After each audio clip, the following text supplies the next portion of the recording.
अफसर की बीबी तिकड़ा में द्वारका प्रसाद अग्निहोत्री जी का जवाब नहीं। मंत्रियों को कैसे खुश किया जाता है, इस कला में वो पूरी तरह निपुण थे और इसी तिकड़म के चलते वो मुख्यमंत्री रघु प्रसाद के घनिष्ठ बन गए और अनेक सहयोगियों को धकेलते हुए जिलाधीश बन गए। उनकी चाल ढाल और रहन सहन में बदलाव आया। घर नौकरों से भर गया। आए दिन खुशामदी लोग उनका और उनकी पत्नी सीमा अग्निहोत्री की खुशामद करने के लिए उनके बंगले के चक्कर लगाने लगे। सीमा जी की तो दुनिया ही बदल गई। उनकी जो सहेलियां पीठ पीछे उनकी बुराई करती थी, अचानक ही उनकी घोर प्रशंसक बन गई। सीमा जी ने भी पुरानी बातों को भुलाकर उन्हें माफ कर दिया। पति पत्नी दोनों संतुष्ट संतप्त थे। फिलहाल द्वारका प्रसाद जी को रिटायर होने में 4 वर्ष बाकी थे। इन 4 वर्षों के एक एक क्षण को वो सुख से बिताना चाहते थे, क्योंकि उन्हें ये अच्छी तरह पता था कि एक बार सरकारी नौकरी से रिटायर होने के बाद कोई किसी को नहीं पूछता। अग्निहोत्री जी ने तो यह भी सोच रखा था कि रिटायर होने के बाद वो हमीरपुर छोड़ देंगे और दिल्ली के किसी पास इलाके में बड़ा सा बंगला खरीदकर जीवन के शेष दिन दिल्ली में ही बिताएंगे। बेटी गौरागी कैलिफोर्निया में सेटल थी। बेटे को भी बहुराष्ट्रीय कंपनी में नौकरी मिल गई थी। अब पति पत्नी जिंदगी के शेष दिन ठाठ से बिताना चाहते थे। हमीरपुर में सरकारी अफसरों का एक क्लब था, जहां आए दिन शराब का दौर चलता था। इंडोर गेम्स खेले जाते थे और राजनेताओं का मजाक उड़ाया जाता था। वहीं एक लेडीज क्लब भी था और ये परंपरा थी कि जिलाधीश की पत्नी ही लेडीज क्लब की प्रेसिडेंट बनेगी। अग्निहोत्री जी के मजिस्ट्रेट बनते ही उनकी पत्नी सर्वसम्मति से लेडीज क्लब की प्रेसिडेंट बन गई। इसके बाद उनके सम्मान में उसी लेडीज क्लब में अनेक पार्टियां हुई। हर पार्टी में यही कहा जाता था कि अगले 4 वर्षों तक सीमा जी क्लब की सदस्यताओं का मार्गदर्शन करेंगे। क्लब में आए दिन किटी पार्टी होती रहती थी। कभी कभी इन अफसरों की पत्नियां अपनी बड़ी बड़ी गाड़ियों में बाहर निकलकर बाढ़ या भूकंप पीड़ितों के लिए चंदा इकट्ठा करती थी या ओल्ड एज होम के बूढ़े और लाचार सदस्यों के लिए पुराने कपड़े इकट्ठा करती थी। इनके लिए ये सारे काम पिकनिक के समान थे। अग्निहोत्री जी व्यवहारिक व्यक्ति थे। अक्सर पत्नी को समझाते कि अधिक दिखावा करने से लोगों की नजर लग जाती है और कहीं बीसीआई या इनकम टैक्स की रेट बढ़ गई तो लेने के देने पड़ जाएंगे। परंतु सीमा बेअसर ही रहती, पति को समझाती, इतना डरने की क्या जरूरत है। हालांकि अग्निहोत्री जी कुछ कहते नहीं थे, परंतु पत्नी की बुद्धि के कायल तो थे ही। सीमा पति के समक्ष कई आईईएस ऑफिसरों के उदाहरण प्रस्तुत करती, जो रिटायर होने के बाद गवर्नर बन गए थे। साथ ही समझाती भी थी कि अग्निहोत्री जी को अभी से प्रयासों करना चाहिए और मुख्यमंत्री द्वारा प्रधानमंत्री तक अपनी योग्यता, ईमानदारी और कर्मठता का संदेश भिजवाना चाहिए। तभी रिटायरमेंट के बाद तुरंत उन्हें किसी राज्य का गवर्नर नियुक्त कर दिया जाएगा। अग्निहोत्री जी ने कई बार कोशिश भी की, लेकिन मुख्यमंत्री जी जो उन्हें बहुत चाहते थे, अभी तो आपको रिटायर होने में काफी समय है, गवर्नर का ओहदा पूरी तरह राजनैतिक होता है। 4 वर्षों में देश की राजनीति में बहुत अधिक बदलाव आएंगे। पता नहीं उस समय कौन प्रधानमंत्री होंगे, कहकर बात टाल दिया करते थे। लोहे को तो उसी समय पीटना चाहिए जब वो लाल हो, सोचकर अग्निहोत्री जी को मुख्यमंत्री की बात 100% सही लगती। अग्निहोत्री जी पूर्ण निश्चिंतता का जीवन जी रहे थे।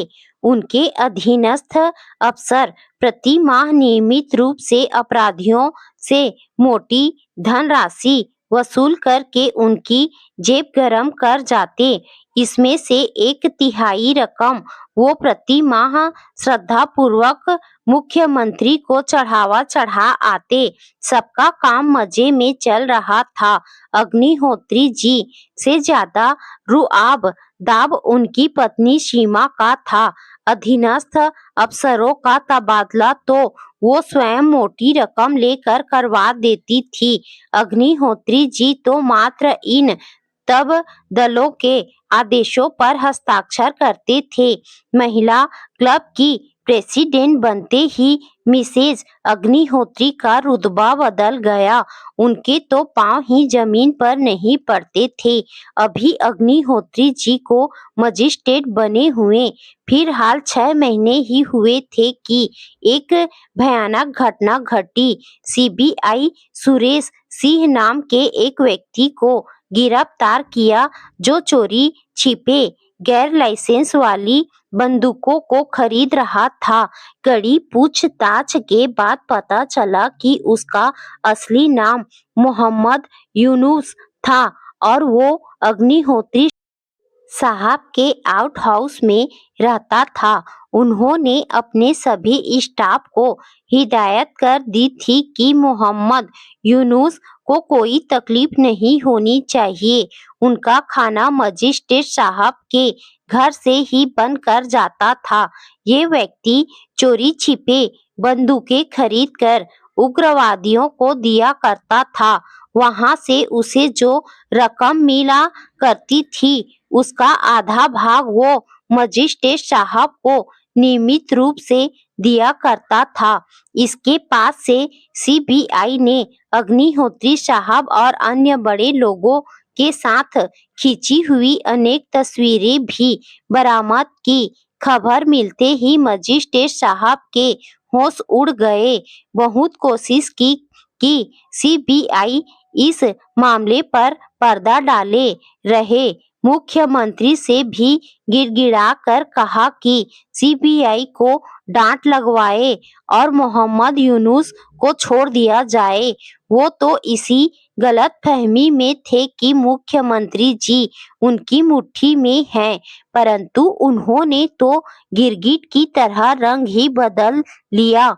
इतना ही नहीं, अग्निहोत्री जी को देशद्रोही को पनाह देने के अपराध में हेल्थ ग्राउंड पर तुरंत रिटायरमेंट लेने के लिए भी कहा। बोले अगर तुम ऐसा नहीं करते हो तो लाचार होकर सीबीआई तुम्हें गिरफ्तार कर लेगी। फिर इनकम टैक्स वाले तुम्हारा पीछा नहीं छोड़ेंगे। तुम्हारी सारी संपत्ति सील हो जाएगी। तुम तो डूबोगे ही, मुझे भी ले डूबोगे। दूसरे केंद्र में प्रधानमंत्री विरोधी दल के हैं, वो मेरी बात क्यों मानेंगे। मामला सोशल मीडिया तक पहुंचे और अखबारों में प्रकाशित हो, इससे पहले तुम त्यागपत्र दे दो। अग्निहोत्री जी को मुख्यमंत्री जी पर बहुत भरोसा था। उन्हें कुछ सूझ ही नहीं रहा था कि अब वो क्या करे। आंखों से अविरल आंसू बहने लगे। कांपते हाथों से मुख्यमंत्री की टेबल पर से एक सफेद कागज उठाया और भरे गले से जैसा मुख्यमंत्री ने कहा था वही कारण लिखकर तुरंत त्यागपत्र दे दिया। अगले दिन मोहम्मद यूनुस के गिरफ्तार होने और अग्निहोत्री जी के त्यागपत्र देने की खबर मोटे अक्षरों में अखबारों में छपी। मुख्यमंत्री जी के एक देशद्रोही को पनाह देने और ऐसा घृणित काम करने के अपराध में अग्निहोत्री जी को खरी खोटी सुनाने की खबर भी अखबारों में प्रकाशित हुई। अग्निहोत्री जी का मन मुख्यमंत्री जी के कमीनेपन को देखकर चित्कार कर उठा। साथ ही उन्हें हैरत भी हुई कि अपनी काली कमाई की आधी रकम मुख्यमंत्री जी को नियम पूर्वक चढ़ाने के बाद भी मुसीबत के समय में उनकी मदद करने के बजाय उन्होंने इस तरह रंग बदल लिया, अपने को पाक साफ और उन्हें चोर साबित कर दिया। घर जाकर उन्होंने पत्नी को सारी बात बताई कि किस प्रकार उन पर वज्रपात हुआ है, तो वो दहाड़े मार मार कर रोने लगी। उन्हें उम्मीद नहीं थी कि उनके सपनों का महल इस तरह ढह जाएगा। अखबार वालों ने कुछ दिनों तक इस खबर का प्रचार खूब जोर शोर से किया। सीमा को जितना इस खबर छपने पर आश्चर्य था, इससे भी ज्यादा इस बात पर आश्चर्य था कि उनकी किसी भी सहेली ने उन्हें फोन करके सहानुभूति प्रकट नहीं की थी। इस महीने लेडीज क्लब की मीटिंग थी। सीमा अग्निहोत्री अभी तक क्लब की प्रधान थी। ठीक 10 बजे वो क्लब पहुंच गई। आज इनके साथ ना कोई अंगरक्षक था, ना ही कोई कांस्टेबल। सरकारी ड्राइवर के बदले निजी ड्राइवर था और गाड़ी भी निजी गाड़ी ही थी। उन्होंने मन में सोचा, अग्निहोत्री जी ने भले ही त्याग पत्र दे दिया, लेकिन वो तो अभी भी प्रधान ही हैं। वो शीघ्रता से जाकर प्रेसिडेंट की कुर्सी पर बैठ गई। क्लब का सेक्रेटरी आहिस्ता से वहां पहुंचा और धीरे से सीमा के कान में जाकर बोला, मैडम, अब आप इस क्लब की प्रेसिडेंट नहीं रही, क्योंकि नियम के मुताबिक जिलाधीश की पत्नी ही क्लब की प्रेसिडेंट होती है। नए जिलाधीश ट्रांसफर होकर आ रहे हैं। उचित तो यही होगा कि आप भी त्याग पत्र दे दे और भविष्य में क्लब की किटी पार्टी में ना आया करें। अग्निहोत्री जी ने त्याग पत्र देते समय ही पत्नी को भी क्लब के प्रेसिडेंट पद से इस्तीफा देने के लिए कह दिया था। साथ ही आगाह भी किया था कि सरकारी अफसरों की पत्नियां बेहद क्रूर होती हैं। वे कोई भी बेहुदा फप्ती कसने से बाज नहीं आती। पर सीमा को पति की सलाह बिल्कुल पसंद नहीं आई थी।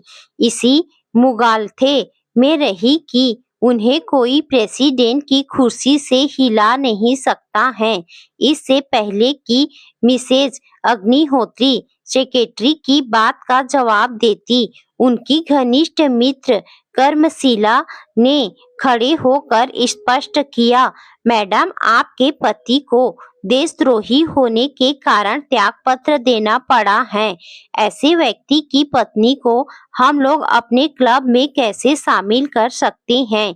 इसीलिए आप भी त्याग पत्र दे दीजिए, अन्यथा हम आप पर अविश्वास प्रस्ताव लाकर आपको इस पद से हटा देंगे।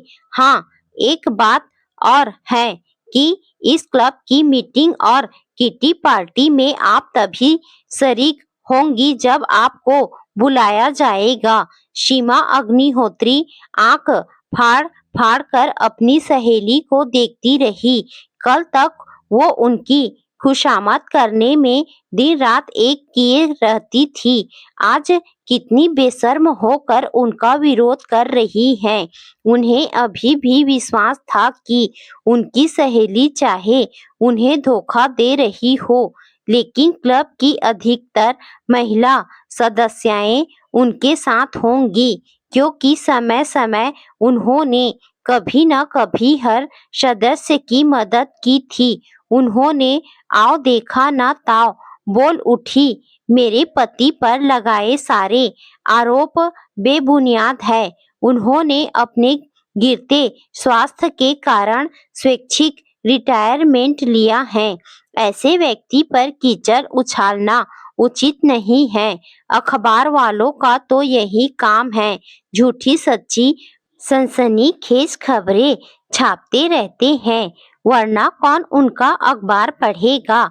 सारे हॉल में सन्नाटा छा गया। सीमा अग्निहोत्री ने चुप्पी तोड़ते हुए कहा, मेरे विरुद्ध अविश्वास प्रस्ताव लाने की आवश्यकता नहीं है। जितनी सदस्याएं यहाँ मौजूद हैं, हाथ उठाकर कहे कि उनके से कितने लोगों का विश्वास मैंने खो दिया है। सीमा अग्निहोत्री को यह देखकर घोर आश्चर्य हुआ कि 100% सदस्याओं ने उनके विरुद्ध हाथ उठा दिए। खींचकर उन्होंने टेबल पर रखे हुए एक सादे कागज पर अपना त्याग पत्र लिखा और कुर्सी को एक झटके से पीछे धकेलते हुए चलने को तैयार हो गई। चलते चलते हुए उन्होंने कहा, आपको आपका क्लब मुबारक, आपको आपकी किटी पार्टी मुबारक। मैं अपनी लड़ाई खुद लड़ लूंगी। कमरे से बाहर निकलते हुए उन्होंने सुना कि सारी सदस्याएं जोरों से ठहाका लगा रही थी और उनके खिलाफ बत्तियां कस रही थी और उनके पति उनके खिलाफ बत्तियां कस रहे थे। एक जाना पहचाना सवाल उनकी सहेली कर्मशीला का भी था। 70 चूहे खाकर बिल्ली चली हज की। सीमा पांडे की आंखों से अविरल आंसू बह रहे थे। उन्होंने ड्राइवर को लगभग डांट कर कहा, गाड़ी तेज और तेज चलाओ। वो इस माहौल से दूर, बहुत दूर निकल जाना चाह रही थी।